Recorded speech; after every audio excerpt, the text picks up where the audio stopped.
Hey everyone. Massive shakeup at the education department. Trump just cut its staff in half, the biggest reduction in history.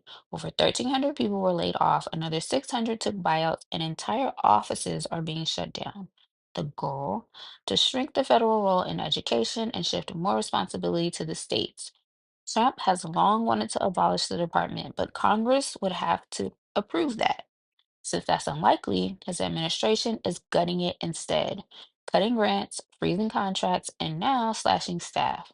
Who's affected? The Federal Student Aid Office, which oversees Pell Grants and student loans, had the most employees and now has far fewer. The Office for Civil Rights, which investigates discrimination in schools, is also taking a big hit. Entire regional offices in cities like New York, Chicago, and San Francisco are being shut down. How does this impact you? If you're applying for financial aid, you might face longer processing times or fewer resources to help with issues. If you're repaying student loans, it could be harder to get assistance, and oversight of loan servicers could weaken. Civil rights investigations into discrimination, special education, and Title X cases could slow down or stall.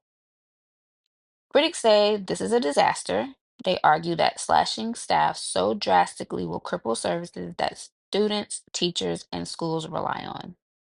The union representing education department workers is fighting back, calling on Congress to reverse the cuts.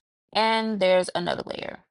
Reports say women and Black and Brown employees were disproportionately laid off, while white men from conservative colleges were largely retained.